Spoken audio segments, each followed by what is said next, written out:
Hi, how are you all? Happy to see many smiling faces in front of me. Yesterday we talked about elevation in boiling point, all that. And at that time we understood this relation delta Tb equal to Kb into small m for molality. At length we discussed it and then we understood. And one thing which later I thought I should have told yesterday only is, sir, are there units for this constant Kb? Kb we call it as molar elevation in boiling point constant. Will it have some units? Yes, once I have this relation, I can arrive at what are the units for it. So, this is the relation that we have, delta Tb equal to Kb into m, Kb equal to delta Tb by small m molality. Expand it further, this delta Tb is the elevation in the boiling point. It will be in terms of kelvins. It will be the difference is in terms of kelvins. It can be in terms of degrees Celsius also, it will not make much difference. But we know that always we have to express in terms of kelvins, temperature. And then small m, molality, number of moles per kg of solvent. This we know. Now expand it further or simplify it further. Kb is having some units. What are the units? Kelvin per kg, no, Kelvin kg per mole. Here per kg of solvent, but later when you arrive at the units for it, Kelvin kg per mole. Remember these units. So, once you remember these units, later when you solve the problem, right, what are the units that gets cancelled, finally what is the answer that you are going to get. Is it clear? Just to work out one simple example, somebody was asking, sir, if I don't have 1000 grams of solvent, what I should do? Don't worry, we know the way. Suppose you have only 90 grams of solvent, and in that 90 grams of solvent, what is that which you have done? An unknown non-volatile solute you have dissolved in that. How much you have dissolved?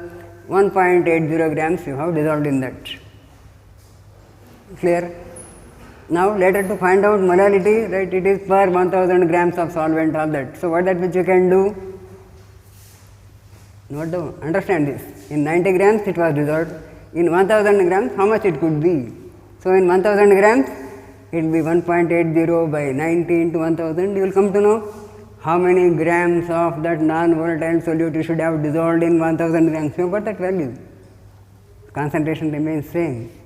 So, once you know that value, and once you have prepared a solution wherein 1.80 grams you dissolved in 90 grams, you find out its boiling point. Certainly there will be an elevation in the boiling point. Certainly there will be an elevation in the boiling point. How much is elevation in the boiling point? That is delta Tb. So, if you find out how much is elevation, suppose for that solution it will be 0.88 Kelvin. Suppose. Now, for the solvent, I know Kb. I told for each solvent there will be different molar elevation boiling point constants Kb. For that solvent which you have, suppose it is 2.53, just now I said the units for it. Note down, Kelvin kg per mole. So, constant is 2.53, and what that which I have to do later? Molality. How to find molality? I should know number of moles in 1000 grams of solvent. How to find? I should know the molar mass. I don't know the molar mass. I only know that in 1000 grams, how much of that non-volatile solute is dissolved. This I know. Next, I have to find out x. Simplify this. X equal to, if you rearrange all them, 2.53 and all this value divided by 90.88, all these units which you have. If you simplify this, what that finally which you are going to get? 58 grams per mole. What is 58 grams per mole? This 58 grams per mole is the molar mass of non-volatile solute. You are knowing only how much you dissolved, and afterwards we found in 1000 grams how much it would be, and afterwards We found elevation in boiling point and we arrived at molar mass of the unknown non-volatile solute. So, based on this again problems can come in a different way. Later problems can be is, I have a solution, I know what is the solvent, I know what is the solute, but if I say instead of 0.88 Kelvin elevation in boiling point, I want an increase in boiling point by 2 Kelvin. Right? I want an elevation in boiling point by 2 Kelvin. Then in that case what that which I should do? I should increase the concentration of the solution. You know what the substance given? You know the molar mass of it. So, what should be the molality? Kb is known. So, what if the molality of the solution is going to be, then that elevation which I want is going to be 2 Kelvins. So, once I understand this, problems will come in that way. How many grams of this particular substance which is non-volatile, this is the solvent, prepare a solution and then afterwards tell me if I do that, the elevation boiling point is going to be by that much. Don't think that always questions will come to know only the molar mass. So, if I know the substance, I know molar mass, by what temperature I should have a solution boiling at what higher temperature, prepare that solution. Such problems also will come, right? Pay attention to. So, what that which you can do for this substance only, which has 58 grams per mole. A substance which we formed is 58 grams per mole. What is the name of such substance? Don't worry. Right? What is the solvent I have taken? Don't worry. But you know its molar elevation boiling point. You know this. Now you understand. Instead of 0.88 kelvins, if you want an elevation by 2 kelvins, how much I should have added? In 90 grams, you added 1.80 and arrived at this. In the same 90 grams, how many grams of this substance if you add? How many grams of this substance? Instead of 1.80, how much more? Or how much if you add? Finally, I want this value to come to 2 Kelvin. We can work out. So, if I want a given solution to boil at a higher temperature, at what temperature you want, it is in your hands. What amount of non-volatile solute I should add? Find out. So, prepare for both such questions. Get ready to arrive at molar mass 1. Second one, find out how much if I add and what molarity solution if I prepare. The solution which I am going to have is going to boil at the temperature which I want now. Yes? Continuing further, yesterday I told two physical constants of solutions we will concentrate. One boiling point, another one freezing point. We will go for freezing point now. What is freezing point now? I want the definition. What is freezing point? Many doubts. Last year in states of matter, when we discussed properties of liquids, I already clearly mentioned how to define what is freezing point. What is freezing point? Recall. Nothing coming to your mind? No problem. If I take water, go on decreasing the temperature, what will happen? What is freezing point of water? 0 degree Celsius, 273 Kelvin, fine. What is happening at the temperature? What is happening at the temperature? Freezing point of water 0 degree Celsius. What is happening at that temperature? Analyze. You will see the first solid form of water at the temperature. Understood? So, at 0 degree Celsius, you will see the formation of solid form. What is melting point of water? Again you say 0 degree Celsius. Melting point of water, what is the temperature? You say 0 degree Celsius. So, you have solid melting. Where will you see the first liquid drop? At 0 degree Celsius. So, 0 degree Celsius is both freezing point also and melting point also. So, what will happen at 0 degree Celsius if it is solid form, liquid form?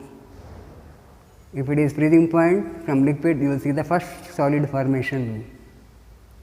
So that means you have got a solid form of the matter also and liquid form of the matter also. And once you have liquid, liquid has its vapor pressure. And I also last year only clearly told all matters have vapor pressure. Solid also has vapor pressure. How much it is? It may be negligible, but it has vapor pressure. So at 0 degree Celsius, for water, both the forms are there. Whether you go for solid to liquid or liquid to solid, both forms exist. And when both forms are existing, that means vapor pressure of solid, vapor pressure of liquid, both are same. So take liquid water, go on decreasing the temperature. At 0 degree Celsius, you will see the first solid form. If you further take out the heat from water, if you further take out heat from the water, its temperature is not decreasing. Why temperature is not decreasing? But the liquid form is getting to solid form. What is that heat which I am taking out? In 7th, 8th, we have already understood. What is that? Latent heat. I am taking out that latent heat. As I take out that latent heat, matter changes from one state to other state. My liquid will get converted to solid form. So as we remove heat, temperature should decrease. Fine. Temperature goes on decreasing if you take out heat from higher temperature. From a large amount of heat, as you take out the temperature, its temperature goes on decreasing. But at 0 degree Celsius, temperature will not decrease. Heat is removed. What is that heat that you are removing? Is the latent heat. Keep that in mind. So once I know a temperature at which vapor pressure of liquid form and solid form both are equal, that temperature we call it as freezing point or melting point. Clear? So as I decrease the temperature of a liquid, vapor pressure goes on decreasing.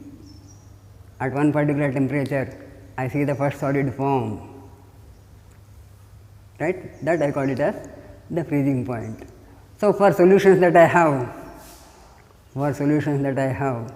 as I go on decreasing the temperature, vapor pressure goes on decreasing. At one particular temperature, I see the first solid form. This I can graphically represent. How to represent? Again on the same lines as we did for boiling point, vapor pressure, temperature. At some temperature, for a given liquid, that is the vapor pressure. As I go on decreasing the temperature, if I go on decreasing the temperature, vapor pressure goes on decreasing. Vapor pressure goes on decreasing. At particular temperature, I see the first solid form of the matter. Here what do I have? The liquid component I have. Here liquid also is there, solid also is there. This temperature I call it as the freezing point. At this temperature, if I go on removing heat, temperature will not decrease. Till what extent? Till the complete form of the liquid turns to solid form, it will continue, and that is the freezing point. So once complete liquid gets converted to solid, further if you decrease the temperature, if you further take out the temperature, that means you are going to have only its solid form, and what is the vapor pressure on the solid form. So further decrease in the temperatures, solids have lower vapor pressures, clearly we can understand. Now if I have a solution, and this liquid which I had was only for pure solvent. If I have a liquid, for example, I have taken water, this what I observe. But to that water, suppose I add glucose. Glucose is a non-volatile solute. At the same temperature, now I take the solution which I have prepared. Its vapor pressure will not be more than that. solution with non-volatile solute will have lower vapor pressure. That is the vapor pressure of it. So now I take that solution with non-volatile solute and do the same thing. What is that? Go on decreasing the temperature. If I go on decreasing the temperature,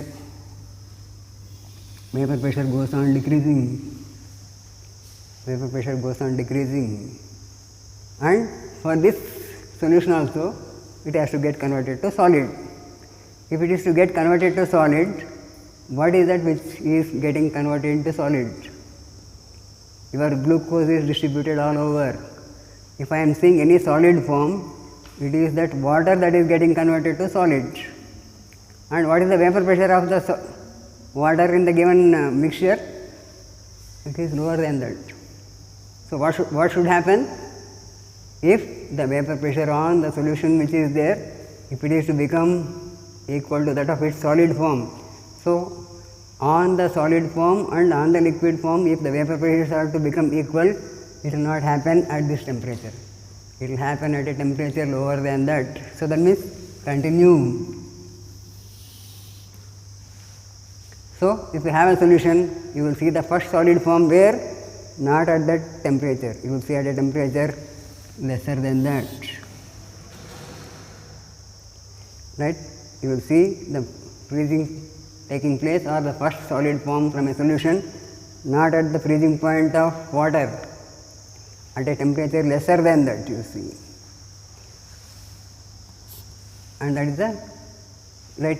From here you have only solid form. You will see the solid form further below the temperature. Till you get that temperature, it will not happen for the solid to form.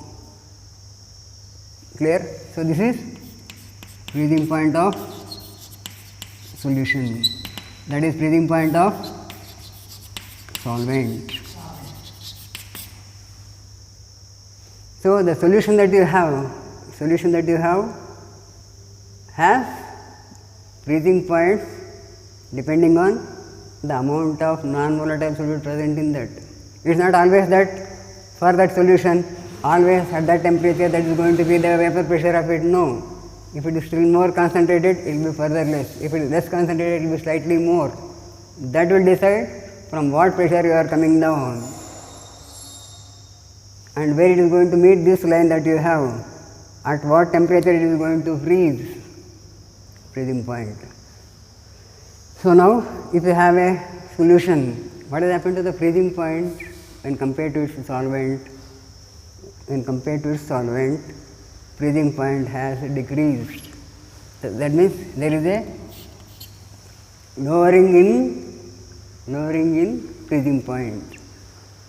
When you had boiling point, there was elevation in boiling point.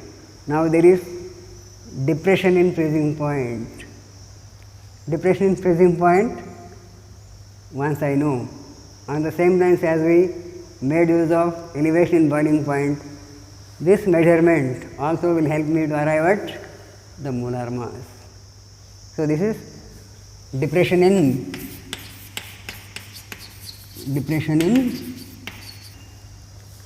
earlier we discussed about elevation in boiling point. Now for the same solution, if you say, sir, I don't have that much fuel to find out its boiling point, if you don't have fuel to take the given solution to boiling point, I will say at least cool it.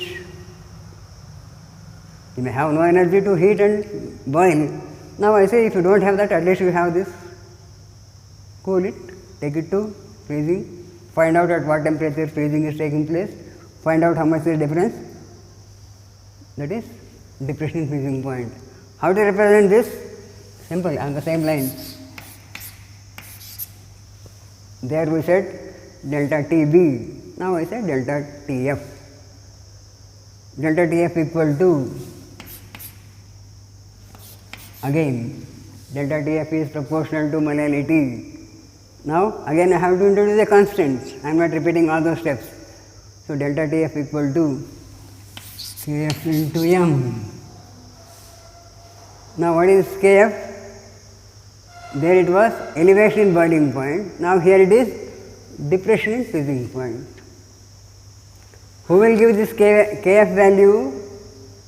Who will give this Kf value? Recall what we said for Kb. What is that which I said? If concentration of the solution is 1 molar, what is the elevation in boiling point? We call it Kb. Same thing, no much difference. If the concentration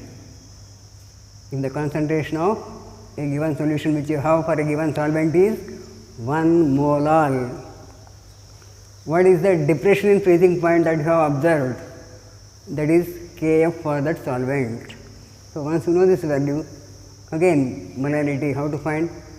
Same, no difference as or when compared to what we did for elevation in boiling point. Rest you know, only thing is in place of delta Tb you have delta Tf, in place of Kb you have Kf, only that much is the difference. So, if you know that, all the previous example that I worked out and all that which we discussed yesterday will help me. So, depression in freezing points also will help me to arrive at molarity. I can find out. Once I know molarity means in that there is that molar mass of unknown substance, that I can work out. Is it clear? Now, how to find out? How to find out? What else I can call that Kf? To find out boiling points, I said some method. What is that method? Yes, somebody is telling. I can listen. What is that? Yes, ebullioscopic method. And of course, we called Kb ebullioscopic constant. Now, on the same lines, it is different. On the same lines, it is different names that we have. So, if I am finding out freezing points, so all this which we are talking about is low temperature technology. These are low temperature technology. Low temperature technology is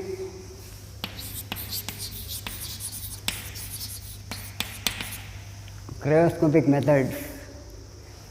Cryoscopic method. So, now what I can call this Kf?